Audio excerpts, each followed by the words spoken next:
se adelantó al TUI 4. Antes de dar inicio a esta conferencia y dejarlos con el profesor José María de Viana, coordinador académico del programa, queremos recordar, por favor, mantener sus micrófonos cerrados, apagados, y al final de la conferencia pueden hacer sus preguntas por el chat o levantar la mano y les damos como acceso al micrófono para conversar con nuestro conferencista de hoy. Bienvenidos nuevamente y muchas gracias, profesor de Viana. Gracias a ustedes.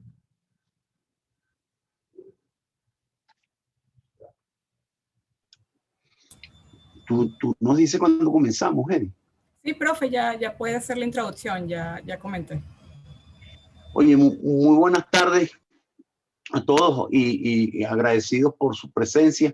Hoy tenemos un tema muy especial y es hablar de una historia que es muy poco conocida, la razón por la cual le pedí al ingeniero Bauzón que tuviéramos una conversación con ustedes, es precisamente porque esta es una historia muy poco conocida. En los últimos 20 años, el acueducto de Caracas ha dependido fundamentalmente de una fuente del río Tuy, que es la más importante. El segundo embalse del sistema de aprovechamiento de Caracas es el embalse de Taguasa.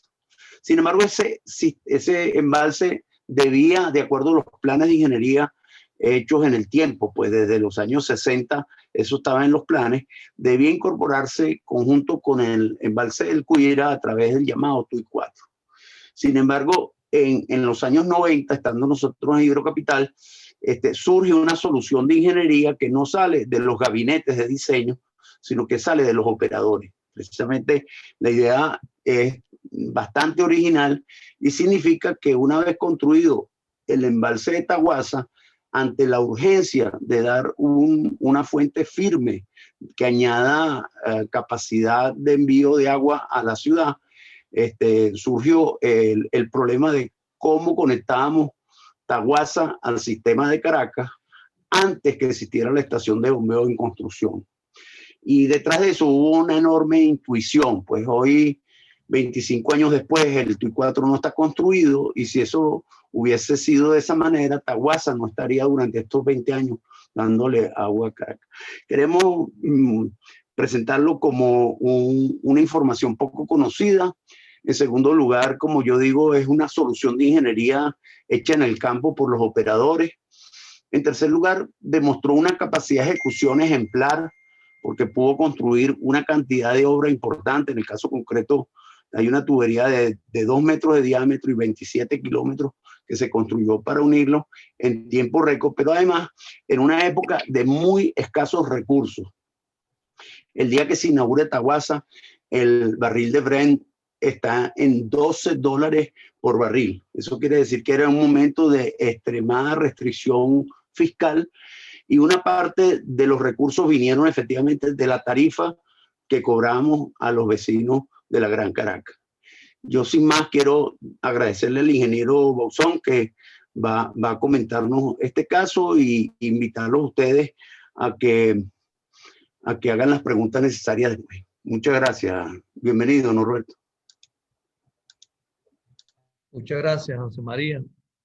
Bueno, por ubicarnos en el tiempo, en el año 95 estamos dirigiendo Hidrocapital. José María era el presidente de Hidrocapital. Yo era vicepresidente de operaciones. Y bueno, era el verano del año 95, un verano de una sequía extrema, donde, bueno, nos tenía contra la pared la incapacidad de la fuente, teníamos lagartijo vacío, teníamos la toma con muy poca agua y teníamos a Taguasita prácticamente parada, es decir, estamos dependiendo de Camatagua solamente y bueno, esa necesidad nos dio vamos a decir eso, unas luces, unas inquietudes y de allí nació esta obra que durante 25 años le ha dado, un poquito menos, le ha dado agua, unos 4.000 litros por segundo a la ciudad adicional. Primero, vamos a ver la lámina esta general del acueducto de Caracas, que es una lámina muy conocida, para entender dónde está Taguasa, ubicarnos con Taguasa y después le continúo con el relato, ¿no? Adelante, Yaiden. Bueno, todo el mundo sabe que tenemos un sistema TUI 1, el primero que se hizo en los años 50, formado por una adopción de 48 pulgadas y cuatro y una quinta estación de bombeo, que es la intermedia, pero sus 4 estaciones principales que llevan al agua a la Mariposa. Y bueno, de allí, a través de la planta de la Mariposa, se entrega a la ciudad, en el mejor de los casos, 4.000 litros por segundo. Después, en la década de los años 60, adelante, en la década de los años 60, se construye el sistema TUI 2, que es la obra cumbre del cuatricentenario de la ciudad de Caracas. En el año 67 se inaugura. Y bueno, trae agua de Lagartijo y del río Tuy a la ciudad, pero por el otro extremo, digamos, por el extremo este de la ciudad, con 5 estaciones de bombeo principales, una en la línea, pero que abastece el embalse La Pereza, y bueno, y era capaz de enviar 7.200 litros por segundo a la ciudad. Después, a finales de los 80, empezamos a traer agua directa del embalse Camatagua a la ciudad. Al principio este sistema se llamaba Camatuy, porque lo que hacía era traer el agua del embalse Camatagua y la descargaba en el río Tuy, y ahí en la toma San Antonio se pasaba hacia el 1, hacia el 2, y se traía a Caracas. Pero se construyó el tramo entre la planta de Cajorito y los Morochos Aruta, los estanques Morochos Aruta, y entonces se llevó agua directa a la ciudad con una capacidad que en este momento debería estar en el orden de los 9.000 litros por segundo. Bueno, después de esto, adelante ya, comenzó toda esta historia de Taguasa con su conexión a Taguasita. Eso que vieron de últimos allí, ese tubo recto que está ahí, que en la realidad tiene unas cuantas curvitas, pero esa conexión y ese embalse de último que está allí es el motivo principal de esta conferencia, ¿no? Bueno, se supone que después venía el TUI 4 con su embalse Cuira, pero hasta la fecha esto no ha sido posible. Entonces, ese señor que está ahí, que se llama Taguasa, que es el que nos ha motivado esta conferencia, muy, vamos a decirlo así, muy apegada a esa época donde la ingeniería era muy venezolana y además tenía mucho dinamismo y mucho empuje, porque los operadores pues éramos los necesitados y teníamos que movernos para sobrevivir. Adelante. Bueno, se comienza aquí este relato, que es un relato más en ingeniería, un relato humano de cómo nace esto. En ese año 95, en medio de esa sequía tremenda, empezamos a preguntarnos bueno, ¿qué podemos hacer? Tenemos el cuello de botella del sistema, son las fuentes. No teníamos cómo enviar a la ciudad toda la capacidad de bombeo instalada. Y bueno, en uno de esos trasnochos, revisando qué podíamos hacer, pues empecé a preguntarme qué costa tendría el embalse de Taguasa. Y revisando, pues me doy cuenta que el sitio donde está Taguasa, pues ese terreno es más o menos la costa 60, está por allá abajo en Aragüita, y digamos, el otro sitio de conexión era el embalse de Taguasita, donde ya teníamos instalada una capacidad de bombeo de 4.000 litros por segundo, pero no teníamos agua para que ese sistema funcionara.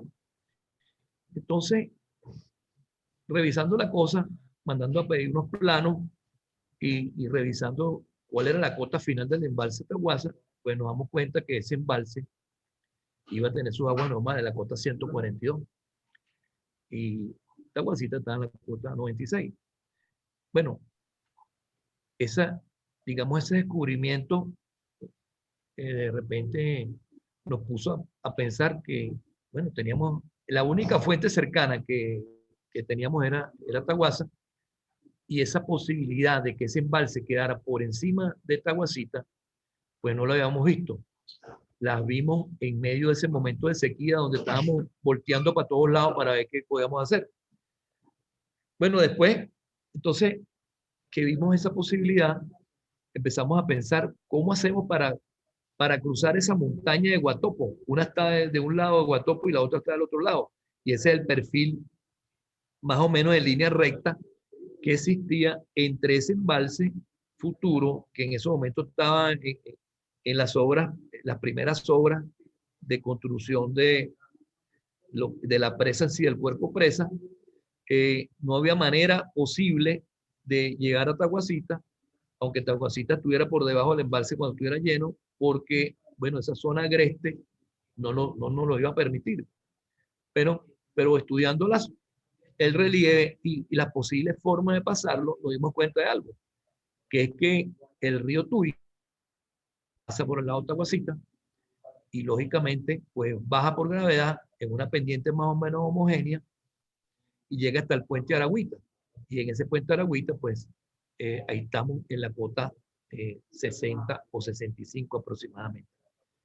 Entonces cuando vimos estas dos cosas juntas, que el embalse quedaba unos 50 metros, digamos, el nivel de aguas normales, por encima de la estación de bombeo, y que había una posible ruta, todavía en ese momento no sabíamos si era posible. Bueno, pues dijimos, bueno, vamos a revisar esta solución.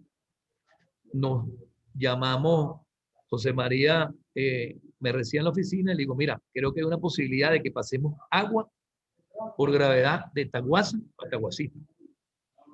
Ajá, ¿cómo hacemos? Bueno, vamos a empezar a revisar esto.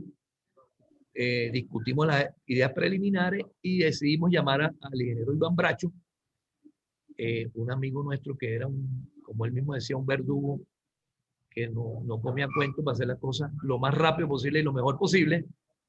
Lo llamamos y le dijimos, mira Iván, tenemos esta idea. Entonces nos dijo, bueno, pero, ajá, y ese embalse, ¿cuándo lo vamos a terminar? No te preocupes. El asunto es ver si podemos traer agua del embalse aquí. Tenemos la cuota 140 y pico por este lado, tenemos la cuota 96 por este lado. Ajá, ¿y cómo vamos a pasar esa montaña? Le digo, bueno, la idea es que vamos a pasar pegado al río Tuy. Aquí vamos a hacer algo, una paradoja de la hidráulica. Por un lado, un agua bajando por gravedad y por otro lado, un agua subiendo por gravedad, entre comillas, ambos vecinos. Bueno, con esa idea, Iván se fue y nos dijo que iba que regresar al día siguiente. No aguantó. Se vino como a las 4 de la tarde y nos dijo, mira, ya calculé y podemos meter 5.500 litros si metemos un tubo de 66 pulgadas. Bueno, ese fue el inicio de esta idea que luego tuvimos que acudir y ahí pasa la siguiente lámina, por favor. Este es el perfil del río Tuy, mejor dicho, cercano al río Tuy, pero siempre en la parte derecha tenemos a Taguasa, en la parte izquierda es donde vamos a llegar. Ahí ven el punto más bajo que es el río Tuy. Bueno, por este perfil, por supuesto, cortando todos estos puntos que se ven ahí, estos picos, pues hicimos la ruta. Luego que teníamos esto ya definido, nos tocó una tarea muy importante y ya integrado un grupo de ingenieros que comenzaron a motivar por esta solución. Preparamos una excursión, por así decirlo, una revisión de esta línea, porque queríamos caminar la línea a ver si era posible lo que estábamos hablando.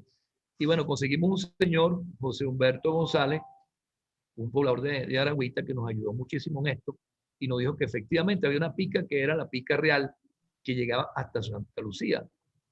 Y también nos dijo que cuando llegáramos al afluente de la margen izquierda más grande, allí es donde iba a comenzar todo un problema por el ascenso. Entonces, pues hicimos un grupo. Ese grupo estuvo integrado por el doctor Pedro Arnal. Para ese momento tenía 69 años, el doctor Eduardo Bello, 68, Carlos Arriaga, Galaví. Después vamos a hacer unos apuntes sobre Carlos Arriaga muy importante, que tenía 62, más bueno, un ingeniero que era homónimo, por cierto, del beato José Gregorio Hernández, Carlos Gallego y mi persona, más 3 guías que estaban en ese grupo.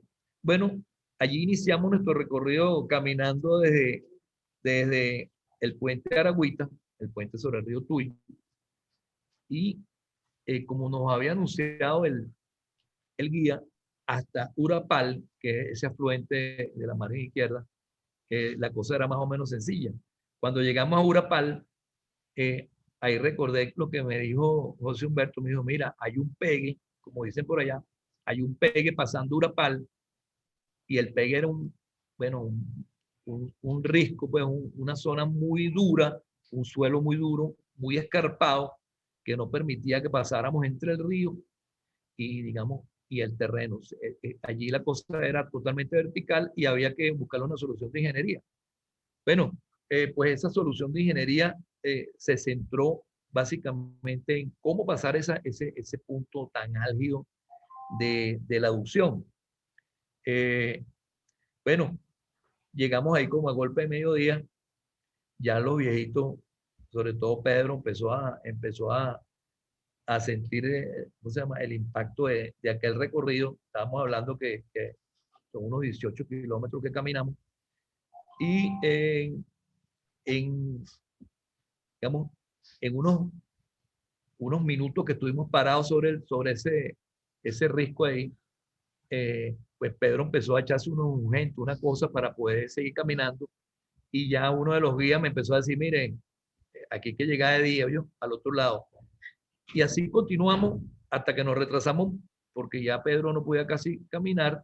Hizo un esfuerzo gigantesco por recorrer toda la ruta. Le dijimos, Pedro, ¿te quieres volver a la mitad? Ni de casualidad. Nadie se quería perder esa primicia de recorrer esa ruta. Y bueno, continuamos. Y más adelante, pues ante la tardanza, ya el guía me amenazó, me dijo, mire, si usted va capitaneando, te lo voy a decir una cosa, tiene un revólver por ahí, o una escopeta, porque aquí, a donde nos agarre la noche, ahí nos vamos a tener que quedar. Bueno, total que tuvimos que inventarnos, hacer de ahí para adelante algo que no estaba previsto. Tuvimos que mandar a una gente directo a Taguacita para que buscaran los carros. Nosotros seguimos con Pedro cargado hasta una estación de hidrométrica que se llama Las Palmas.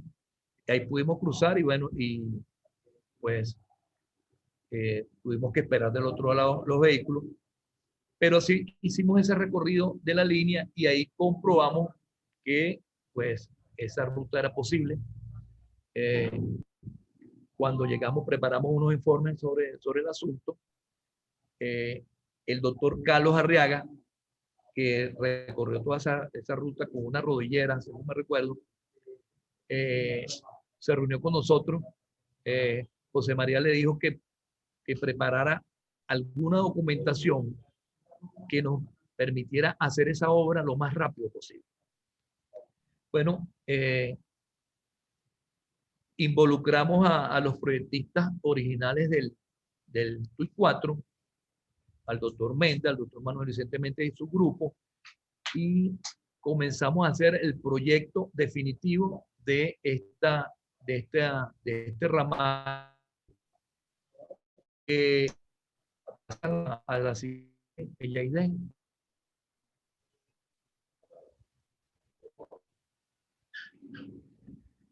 Como ustedes verán allí, de entre el embalse Taguasa y la estación de bombeo Taguacita, pues hay un tramo en amarillo. Ese tramo, eso es así porque lo colocamos con el diámetro del sistema TUI 4. De manera que cuando terminaba la obra del TUI 4, nosotros estimábamos que 5 años, estábamos un poco pelados, esa obra ya estuviera lista. Pero allí de Aragüita hasta Taguacita, 17 kilómetros, la tubería que se ve en color rojo, pues la tubería que se colocó fue 1,70 m de diámetro. De manera que así pudimos conectar estas dos instalaciones y aprovechar Taguacita con su capacidad de bombeo de 4.000 litros. El doctor Carlos Arriaga preparó una documentación para una licitación en lo que llamamos una ingeniería dinámica, donde él en base a su experiencia colocó números aproximados por tramo de las piezas, de las alcantarillas, bueno, número de ventosas, descargas, piezas especiales, todo lo que en promedio se estimaba que iba a aparecer, y se dividió la ruta en 4 tramos. Estos 4 tramos se contrataron unas licitaciones separadas donde cada empresa tenía asignado un tramo, pero el primero que llegara al encuentro de ambas seguía hacia adelante, de manera que ahí todo el mundo tenía que moverse rapidito, y así fue posible que esta obra entrara en servicio en el año 97. Me quería señalarle lo siguiente, ¿no? Aquí algo fundamental es que esta obra no tenía los recursos, y en un momento donde el barril de petróleo estaba a $12, nosotros, conjuntamente con el Ministerio del Ambiente, Hidrocapital fue capaz de poner los recursos a la velocidad que se requerían, y en esto tuvo un papel fundamental la ascendencia de José María, donde convenció al presidente, bueno, y a todo ese grupo logramos convencer a toda esa gente que tenía que ver con esta obra, que era la única obra de ingeniería hidráulica que se podía inaugurar antes del año 98. Y así fue que en el año 97, pues se inaugura esta obra, donde tuvimos, por decir así, la suerte de participar desde su idea, desde su génesis. La génesis de esta obra es una idea de la operadora, de los que operábamos el sistema, que nuestra necesidad nos llevó a entender que había una posibilidad de traer agua a la ciudad desde Taguasa, y así lo hicimos. Adelante, Yaide.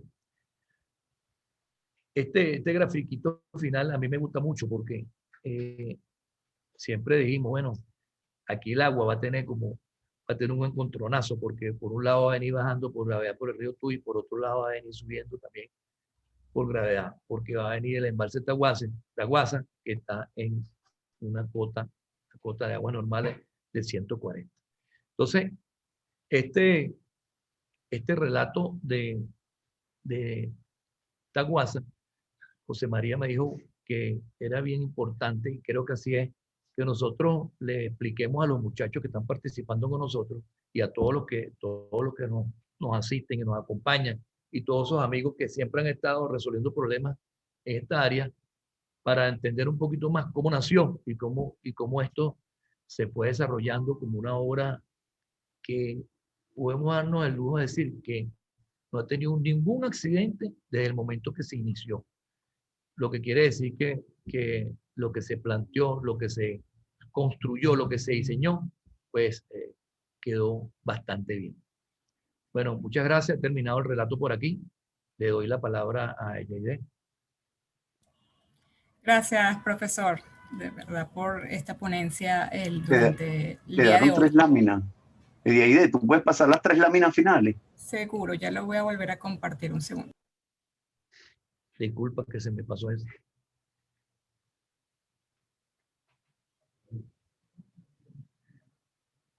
Adelante.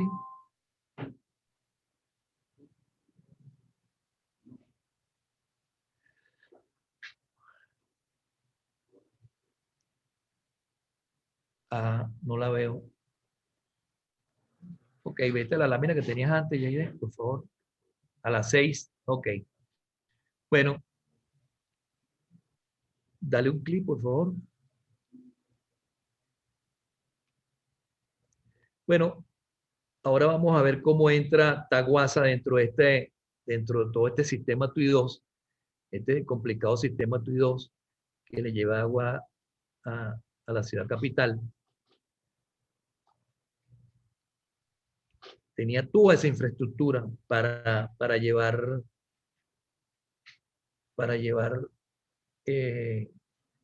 agua a la ciudad, pero la fuente no era suficiente.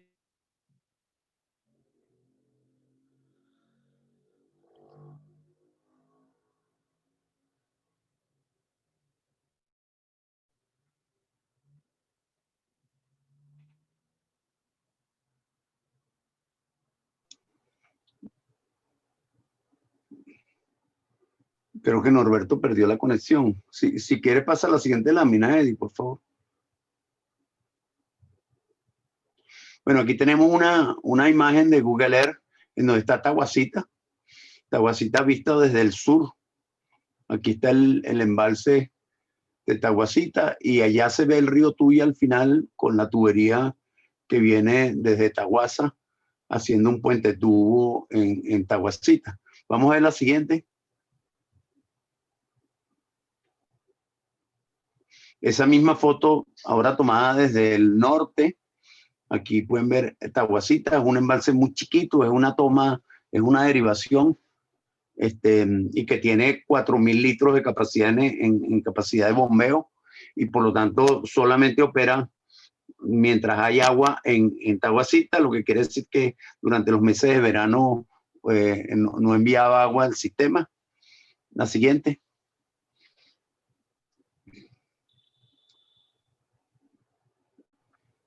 Sí, la siguiente, Eddie. Bueno, este es Taguasa, igualmente una imagen de satélite. Es un embalse grande, como les dije anteriormente, es un embalse, segundo embalse en tamaño del acueducto de Caracas y es la fuente efectivamente más importante del TUI 2, aunque también es la más lejana. La siguiente.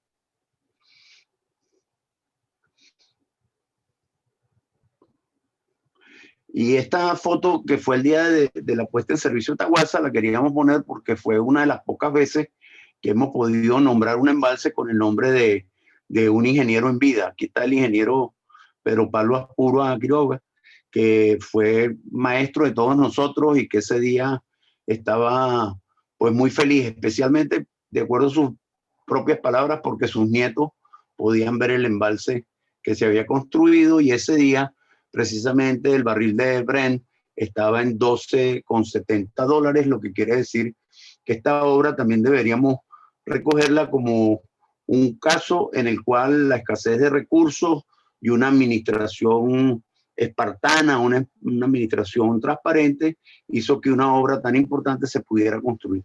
Y finalmente recordar que Norberto lo dijo, pero al final el trazado de esta tubería pasó por una selva al lado de un río muy importante. Y por lo tanto, una obra de esa magnitud, 27 kilómetros para meter una tubería prácticamente de 2 metros de diámetro, se hizo sobre la marcha y en tales condiciones que permitió hacer una licitación que nos permitió también tener muy bajos precios en el desarrollo de la obra. Muchas gracias. Yo no sé si Norberto consiguió conectarse nuevamente. Gracias, Si no, profesor. No se ha podido conectar nuevamente, lo estamos contactando. de acuerdo. Si quiere, yo le puedo hacer el quite mientras yo era su asistente en ese trabajo, entonces sé un poquito. Perfecto. Está ingresando. Muchas gracias, Mary. Bueno, gracias a ambos. Al profesor Norberto que pudo ingresar nuevamente, al profesor de Viana que pudo finalizar la conferencia con la presentación. En este momento, profesor Norberto, no sé si quiere agregar algunas palabras, pero antes, si no, vamos a dar inicio a la parte de preguntas y respuestas. No, yo creo que vamos a dar inicio a las preguntas, por favor. Okay. Si es así, efectivamente le invitamos a todos a escribir por el chat o levantar la mano para, bueno, que tengan la oportunidad de compartir con el conferencista, con el profesor Bauzón. Por aquí nos preguntan, Juan Carlos Martínez, ¿qué dificultades ocurrieron en la colocación de la tubería? Bueno, mira, que eso es una parte interesante porque en el relato yo les decía que había una parte que era muy complicada porque era un macizo que había que, por supuesto, rebajar las cotas. En esa parte nosotros tuvimos que hacer un trabajo de movimiento terreno muy importante, pero mira, en la mayoría del recorrido, pues nosotros por ese camino real que había, por ahí nos fuimos, era como una vega a unos 30, 40 metros sobre el nivel del cauce del río y ¿cómo se llama? Y nos fuimos por allí, después que pasamos Urapal, que era ese punto alto muy complicado, volvimos nuevamente a una ruta que, por cierto, estaba marcada con unos BM para la construcción de aquella famosa carretera autopista que iba a ser para Jiménez. Conseguimos esos detalles ahí en esa ruta, unos BM, unas laminitas de acero que estaban allí marcadas, y bueno, por ahí hicimos todo el recorrido. Lo que pasa es que ese recorrido se hizo muy seguro porque se hizo con una vía de acceso y supervisión, que era donde se apoyaba la tubería. Y bueno, digamos, la conclusión de esto que le hicimos lo suficientemente bien para que no tuviera ningún accidente hasta los momentos, ¿no? Mucha maquinaria pesada, como todo. Muy bien. Yo quería añadir ahí, Eddie, que la experiencia y la capacidad del doctor Arriaga fue fundamental, porque yo venía de la universidad con el conocimiento de cómo definíamos una ruta en forma clásica, y eso significaba hacer levantamientos topográficos y perfiles innumerables. Y bueno, ese trabajo iba a llevarnos un año completo poder entrar en esa selva. Y nada, solamente para recordar la memoria de ese ingeniero que todavía está con nosotros, pero que tiene gran parte del mérito, que nos dijo que él podía hacer una licitación con una estimación de cantidades de obras que estuvieran en el orden del 10-15%. Y eso fue muy valioso porque al final lo más importante era poder hacer una licitación pública, que participaran los grandes constructores de tubería del país y que pudiéramos instalarla en tiempo récord, como decía Norberto, con un sistema de premios y castigos. El que trabajaba más rápido se comía al otro. Y la única forma de hacer esa licitación en forma correcta fue con unas cantidades suficientemente bien hechas que le dieron confianza a 4 empresas distintas a construir su tramo, y a nosotros posteriormente a que las cantidades de obra que originalmente habíamos estimado efectivamente se cumplieron. Entonces sí, para nosotros fue todo un aprendizaje cómo construir. No es solamente poner la tubería, hay una carretera de servicio importante. Es decir, que la obra de una aducción significa hacer una vía a la cual al lado hay una tubería de ese tamaño. Y efectivamente, como dice Norberto, en un lugar tan intrincado y tan complicado como ese, ha pasado 25 años y afortunadamente no han tenido problemas de operación. Gracias, profesor. Aquí tenemos a un participante que se perdió por problemas de internet al inicio de la conferencia. Les recordamos que esta conferencia está siendo grabada y posteriormente la vamos a compartir en el aula virtual. David Montero dice que tiene una duda: ¿por qué se adelantó Taguasa a TUI 4?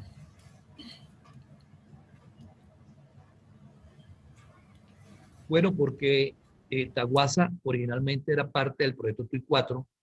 Se suponía que los dos embalses, el embalse de Cuira y el embalse de Taguasa, eran las fuentes que se iban a compartir y explotar para el sistema TUI 4, y esa obra estaba pensada como todo un conjunto, es decir, el agua que iba a salir de Taguasa y el agua que iba a salir de Cuira iban a ir a una estación de bombeo gigantesca, la estación de bombeo más grande de Venezuela, y ahí se podrían enviar hasta 20.000 litros por segundo de este punto de la estación de bombeo hasta la planta de Caujarito.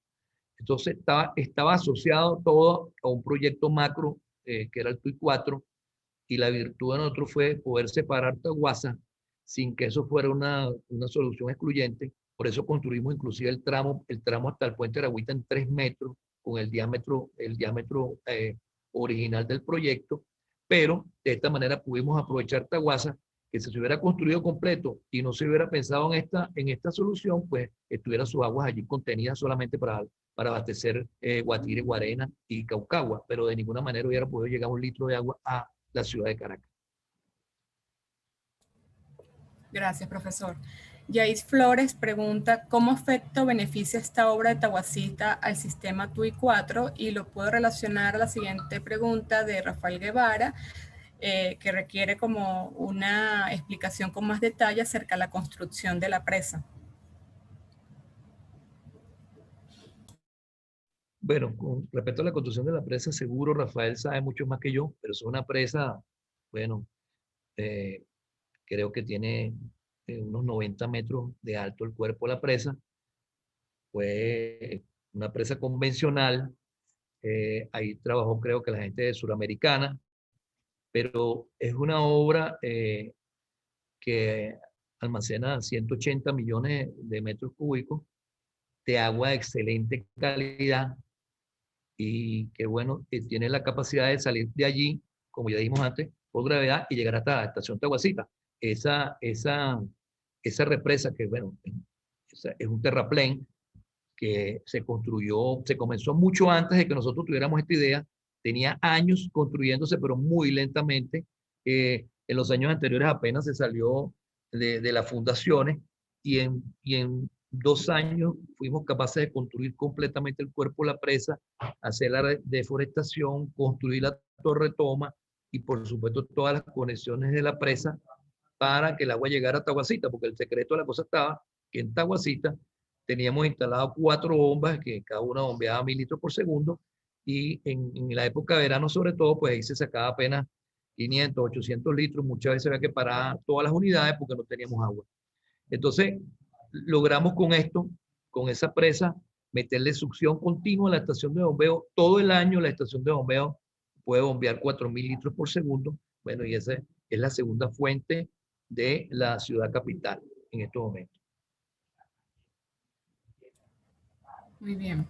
Diego Suárez pregunta, ¿fue complicado conectar la tubería de 1,70 metros a la estación de bombeo de Taguacita? Mira, lo que pasa es que la estación Taguacita queda exactamente al lado del río Tuy y nosotros tuvimos que pasar en un puente tubo para, para hacer esas conexiones al múltiple de succión de la estación Taguacita. Pero, bueno, una obra de ingeniería, vamos a decirlo así, convencional, unos diámetros muy grandes, porque una tubería de 1,70 m de acero, toda soldada, a lo largo de una, digamos, una trocha que hicimos lo suficientemente ancha para poder trabajar con los side boom correctamente, para poder hacer todas las pruebas de soldadura y que esto además, digamos, cumpliera con las normas tanto de la exigencia del diseño como la exigencia de la inspección que comandaba Carlos Arriaga Galaví, pues todo eso fuimos capaces de hacerlo en un tiempo muy corto, año y tanto. Lo que pasa es que el secreto estuvo en que la ruta por donde nosotros colocamos esa tubería ante las exigencias de ascendencia continua no podía tener puntos altos y esto hizo que la construcción fuera mucho más sencilla desde el punto de vista de las piezas y el punto de vista del número de codos, de manera que esta obra se pudo hacer rápidamente por estas características. Gracias, profesor. Maris Aguirre pregunta, bueno, tiene varias preguntas. Desde ese día hasta la actualidad, ¿se ha presentado algún problema con la manera en que fue construida toda la red, fugas, etcétera? ¿Se encuentra en funcionamiento normal el envase, las estaciones de bombeo hoy por hoy, exceptuando épocas de estiaje, como bien dijo el profesor José María de Viana? Y hace una última pregunta, porque se adelantó a TUI 4 y esa ya sí la respondieron, profesor. Sí, mira, que no sepamos, esa línea no ha tenido ningún problema grave. Nosotros, una de las cosas que pusimos hincapié fue que esa agua era un agua de buena calidad, pero un agua cruda, la que se transporta por esa línea, y había que hacer una protección interna de esa aducción que, por cierto, eso era parte del programa que continuaba, pero lamentablemente nosotros salimos de Hidrocapital y más nadie se enteró del asunto, y eso es algo que tenemos pendiente. Sin embargo, pues esa línea no ha tenido ningún problema. Eso ha garantizado 4000 litros por segundo fijos a el sistema TUI 2 y el sistema TUI 1. Hoy en día, prácticamente el sistema TUI 1 y TUI 2 dependen exclusivamente de Taguasa, porque la toma del río Tuy está abandonada, fuera de servicio. El embalse de Lagartijo, pues, por algunas razones está constantemente vacío. No sabemos muy bien qué es lo que está pasando allí. Pero el caso es que la única fuente que abastece el TUI 1 y el TUI 2 en este momento es Taguasa. Y el TUI 3 que depende del sistema digamos, Caujarito. Pero esto se ha convertido en la segunda fuente, una fuente muy segura, un embalse de muy buena calidad, que ha permitido además que la vida útil de los equipos de bombeo de Taguacita ha sido también muy larga, porque antes cuando trabajaba con Taguacita, pues esa agua tenía muchos problemas de turbidez altísima, en algunos momentos del año inmanejable, y con esto pues el agua que bombean esos grupos siempre es un agua de una calidad muy buena.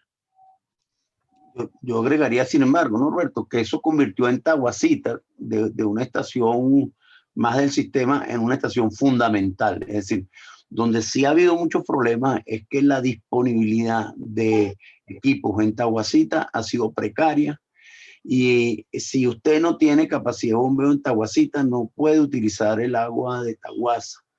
Y ustedes saben que recién hace unos meses hubo un accidente en Taguacita que refleja un poco que, siendo una estación tan importante, no está debidamente atendida, pues, ¿no? Entonces, para poder utilizar el agua de Taguasa, que es la más importante porque es un embalse importante en tamaño, es necesario que Taguacita esté operativo todo el tiempo. Inclusive, si usted tuviera grupos en reserva, usted podría tener más de 4.000 litros disponibles en la estación 21, porque la tubería de Taguacita después conecta directamente a la estación 21, o también a la 11, podría enviar agua hacia el Tuyuno también. Gracias.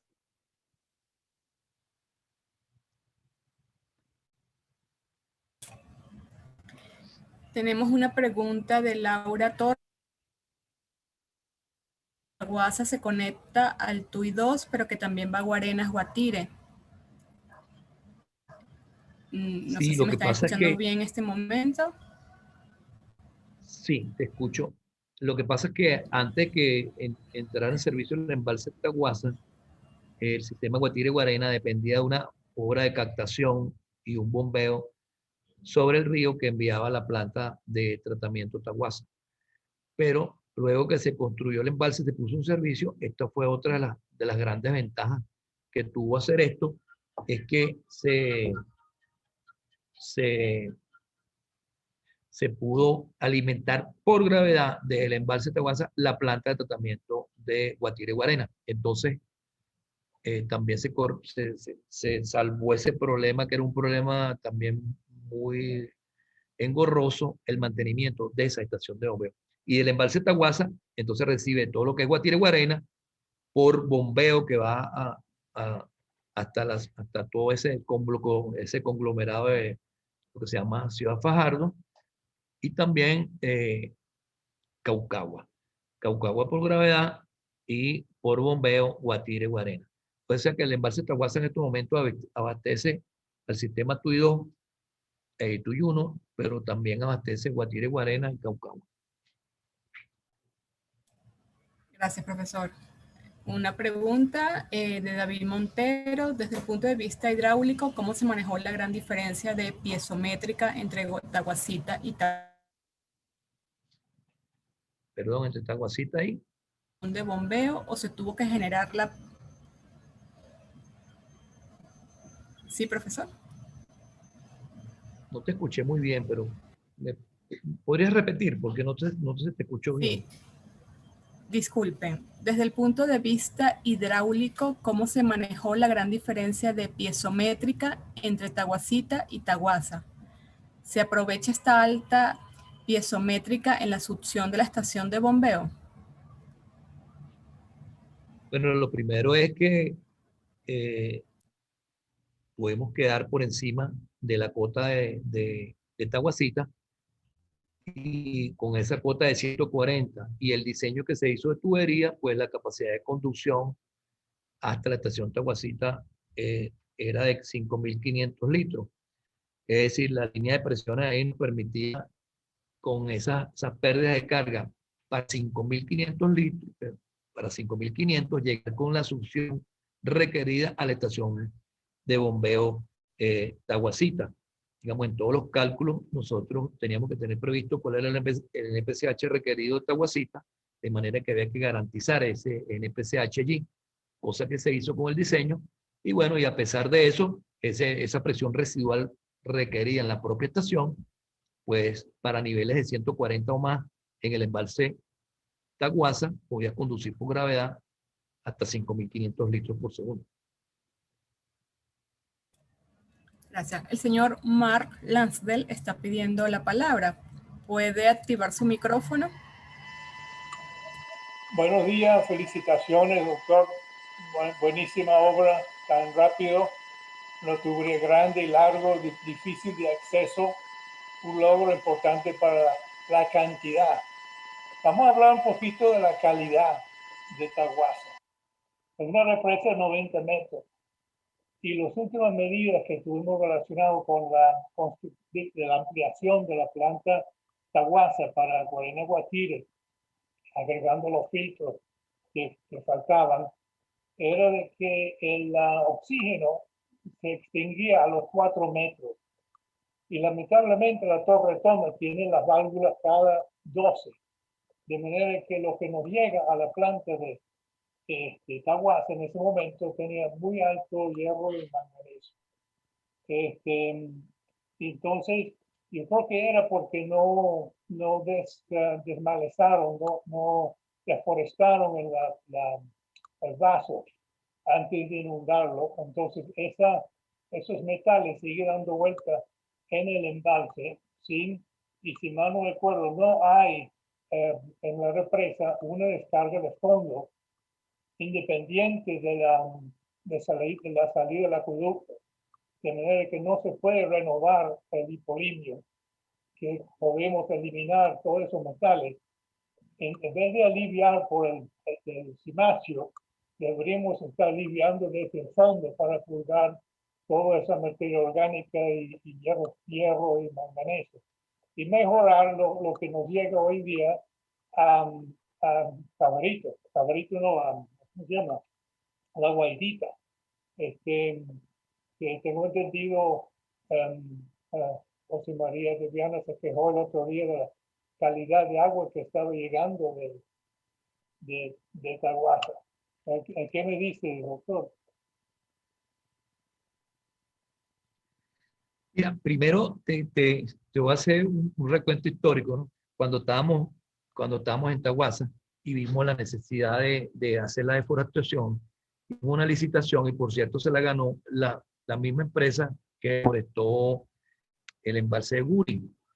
Y te hago esta anécdota porque es muy curiosa, porque estos señores, cuando llegaron a hacer la deforestación, armaron una barcaza gigante y sobre esa barcaza pues montaron todas las cosas que tenían que llevarse para comenzar a deforestar desde, digamos, de aguas arriba hacia la presa. Estos señores cuando estaban saliendo con todos esos pertrechos, nos dijeron que más o menos en un mes deberían estar regresando a buscar otras cosas.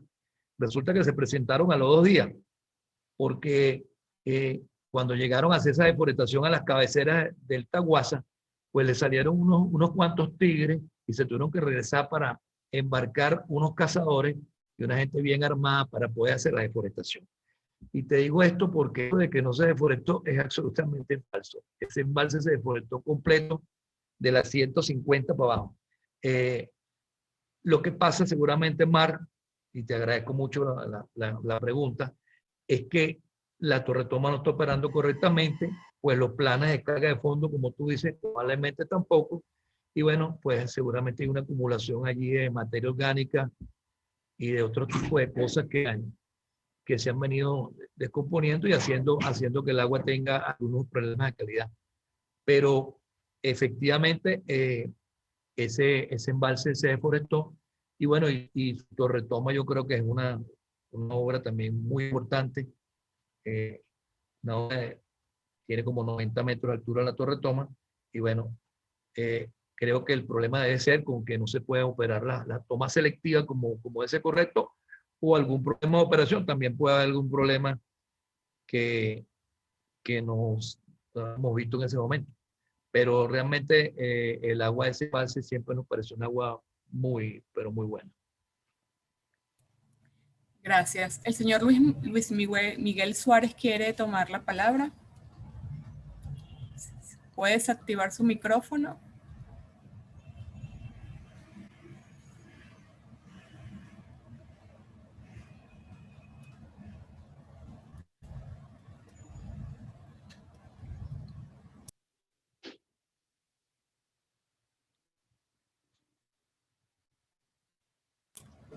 Todavía no le escuchamos, señor Suárez.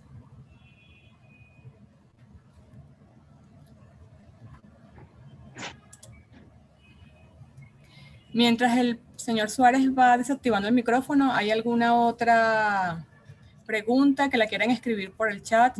Ya lo logré. Perfecto. ¿Me escuchan? Sí, perfecto. ¿Me escuchan? Perfecto. Adelante, Luis Miguel. Lo escuchamos perfecto. bien. Ahora sí. Hola, saludos a todos. Muy buena tu conferencia, Norberto, te felicito.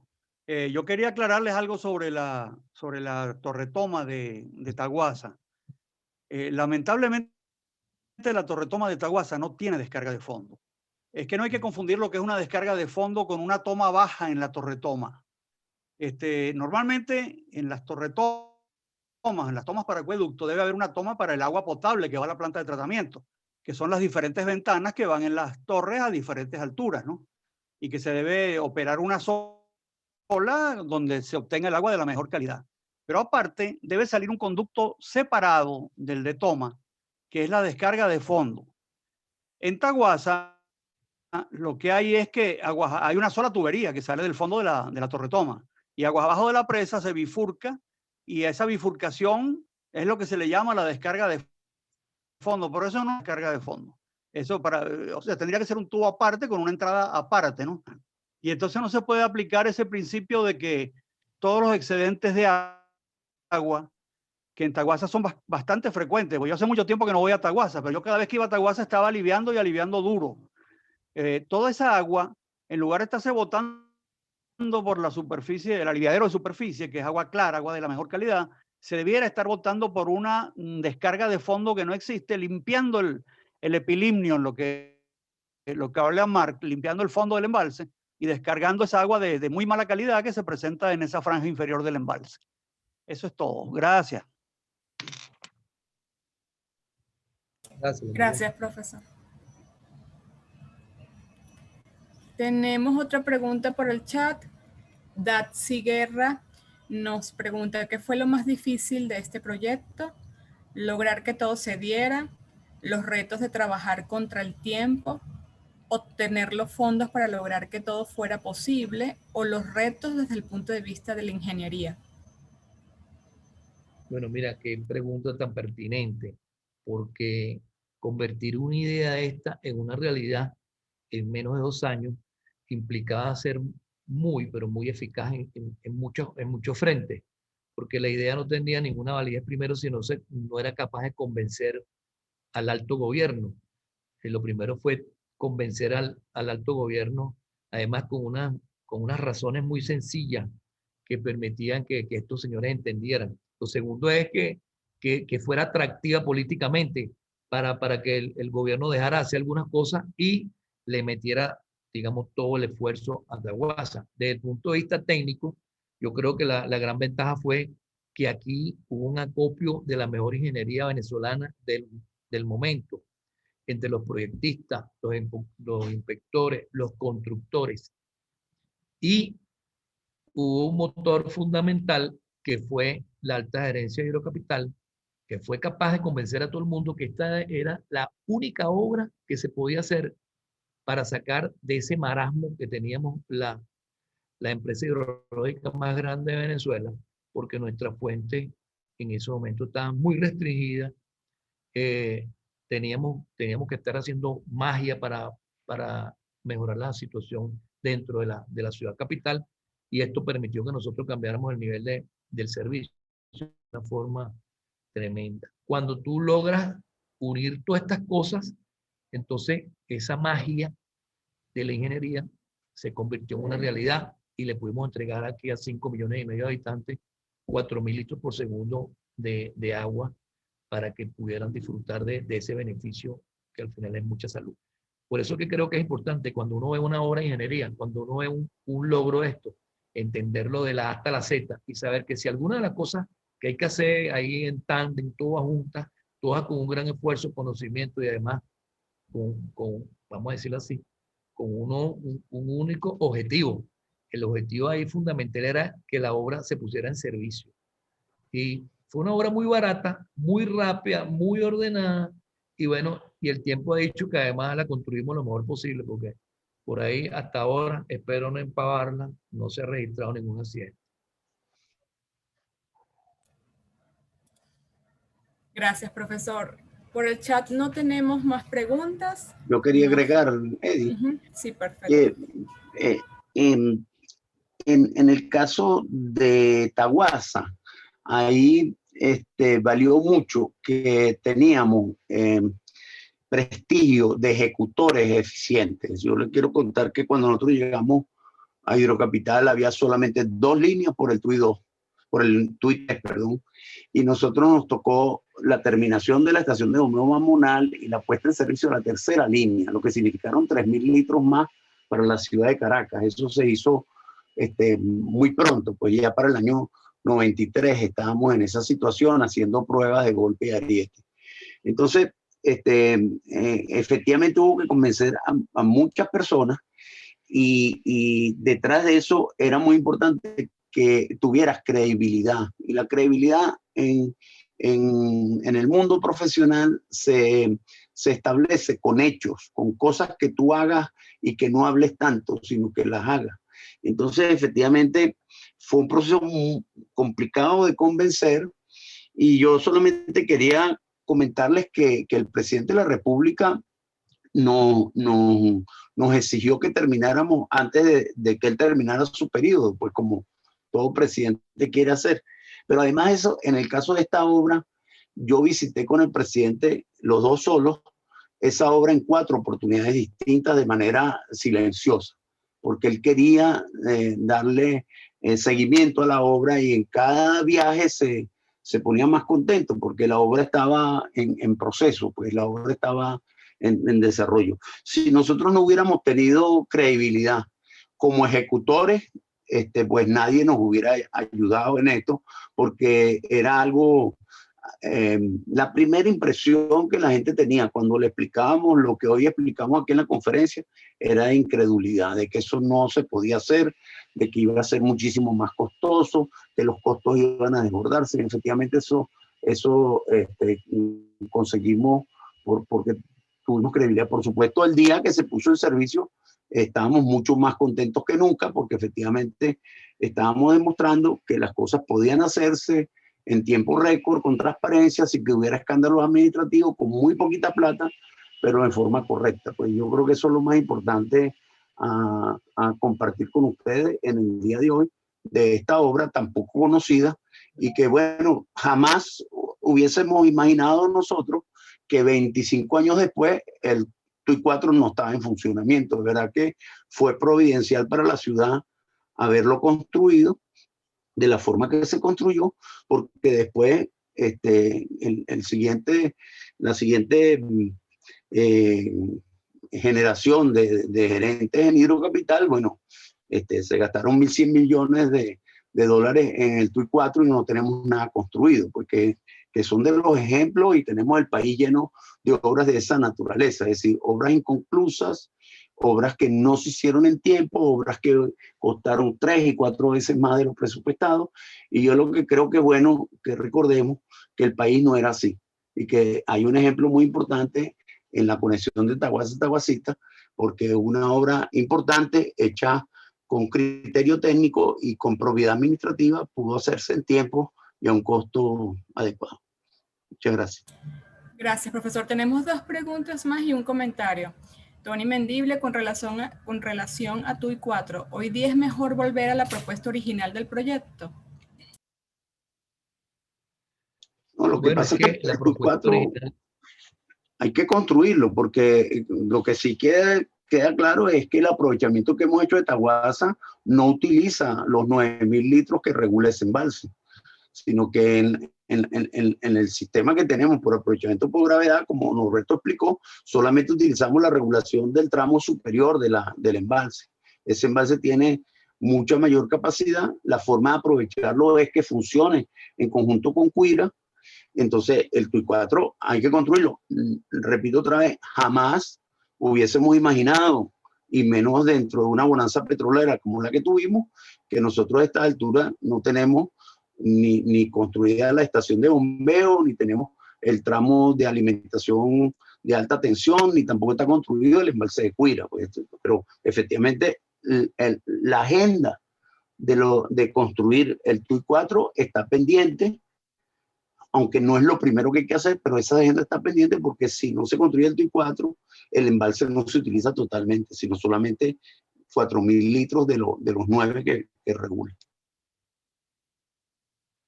Gracias, profesor. Sí, una cosa para complementar allí, Yeide, que todo lo que se hizo de esta solución Taguasa no colide, no tiene, o sea, no perjudica para nada la solución final, porque tomamos en cuenta que el TUI 4 como un todo, y por eso es que los primeros 8 kilómetros de tubería son de 3 metros.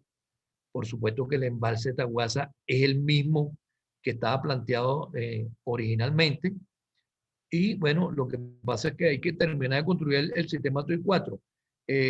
Digamos que el proyecto y lo que se hizo en ningún momento van a ocasionar problemas porque estaba pensado como parte del sistema TUI 4 total. El asunto es que si no se hubiera hecho, estuviéramos esperando todavía con el agua del TUI 4 por ahí almacenada en algún lado, pero sin ninguna utilidad. Gracias, profesor. Valesca Maldonado, me llama la atención que hablan de la buena gerencia y administración. ¿Qué medidas implementaron en este caso, dado que los recursos económicos no eran tan elevados para ese momento? Bueno, lo que pasa es que Hidrocapital asumió un reto muy importante que estaba quizá fuera de su ámbito, y ese reto fue primero, bueno, tener la idea del proyecto, después desarrollar la ingeniería del proyecto. Esa ingeniería de ese proyecto prácticamente la desarrollamos toda en la empresa operadora. Por eso es que cuando el que opera y está claro cuáles son sus necesidades, participa, pues yo creo que siempre eso es parte del logro. Y el hecho de que la empresa operadora haya sido la que de alguna manera impulsó la obra y después al final inclusive tuvimos que terminar de pagar parte de la construcción de la obra, eso es la consecuencia de una buena gerencia de Hidrocapital que fue capaz de tener recursos inclusive excedentes para poderlos aplicar en esta obra que era muy importante para la misma empresa. No, yo quería solamente añadir allí que hay un elemento muy importante, que nosotros teníamos 7 años en Hidrocapital, que habíamos pasado por 3 gobiernos distintos, que durante el gobierno del presidente Caldera habíamos tenido varias diferencias con el gobierno. De hecho, nos tocó, sin nosotros saberlo, le cortamos el agua a la casona porque no pagaban, y entonces tuvimos un conflicto muy temprano, pues recién el presidente estaba. Pero allí yo quiero decir que no solamente en el gobierno del presidente Caldera, en el gobierno del presidente Pérez, en el gobierno del presidente Ramón J. Velázquez, había un enorme respeto técnico hacia la gerencia de Hidrocapital. Teníamos una junta directiva plural con directores externos de mucho peso, y efectivamente ahí había un enorme poder para garantizar que el proceso de contratación fuera totalmente transparente. Yo recuerdo que la licitación de esa tubería, aunque cuando la hace el Ministerio del Ambiente, están bajo los lineamientos que habíamos definido nosotros para garantizar una competencia feroz entre los fabricantes de tubería que veían con muy buenos ojos poder construir esas tuberías. Y luego, una cosa que dijo Norberto, en todo el camino, a pesar de que la iniciativa estaba en los operadores, teníamos un soporte de la ingeniería de consulta venezolana del momento absoluto. Eso quiere decir que prácticamente todas las oficinas de ingeniería estaban trabajando en apoyo a ese proyecto. De hecho, el proyecto de hidráulica la hace Caltech, que es que ellos habían trabajado en el TUI 4 y por lo tanto estábamos totalmente, entonces había un enorme crédito a la ingeniería venezolana. Y bueno, y lo otro que sí quiero decir es que tanto la presa como la tubería se hizo totalmente con ingeniería venezolana, costumbre que se rompió muy pronto después, porque cuando tuvimos el accidente del Guapo, ya para ese momento empezaron a aparecer unas empresas brasileñas de las cuales teníamos muy mal recuerdo, además. Pero de ahí en adelante, el resto de las presas del país estuvieron en manos de consorcios internacionales, cuando en Venezuela teníamos muchos años en que la ingeniería venezolana había podido desarrollar las obras hidráulicas fundamentales.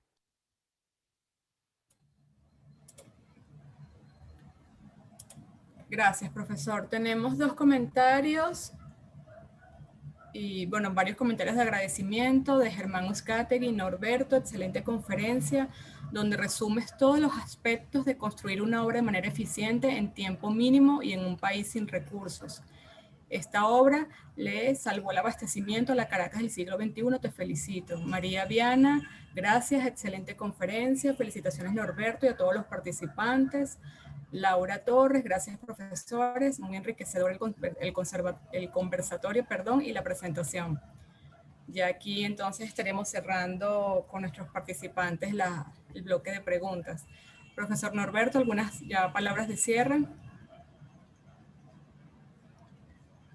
Bueno, lo que quisiera es transmitirle bueno, sobre todo la nueva generación, que cada compromiso de ingeniería incluye unas cosas que no se ven. Y eso tiene mucho que ver con los aspectos humanos de los que motivan, los que motorizan, los que están alrededor del problema y se lo toman como algo personal, algo que tienen que resolver para las comunidades, en este caso para una población muy numerosa como era Caracas. Todos estos, digamos, estos personajes que participaron en esta obra, yo diría que están hoy en día presentes. Todos ellos creo que están dando clases en esos módulos que se le están dando a los alumnos. O sea que esa experiencia que llena de virtudes, bueno, pues está a la orden de estos alumnos. Y una cosa fundamental en todo esto de hacer obras en el menor tiempo, con los recursos limitados y digamos, con una presión del servicio encima, que todo eso tiene que ver con que la gente que esté al frente de esa actividad esté bien organizada, que además los liderazgos estén bien alineados y que van a aparecer como aparecieron momentos de mucha controversia donde la gente pensaba que esa no era la solución, pero definitivamente cuando los argumentos son los correctos, cuando además tienes cómo comunicarlos y eres capaz a través digamos, de la experiencia de haber ejecutado cosas parecidas, llegar a este feliz término. Esa es una de las obras que conforman uno de los acueductos más importantes de América Latina. Y bueno, para nosotros siempre fue un orgullo haber puesto ese granito de arena para que Caracas tuviera esa nueva fuente disponible. Muchísimas gracias a todos. Se les aprecia. Muchas gracias. Gracias, profesores. Gracias, participantes. Nos vemos en una próxima conferencia. Saludos a todos y feliz tarde. Hasta luego. Gracias.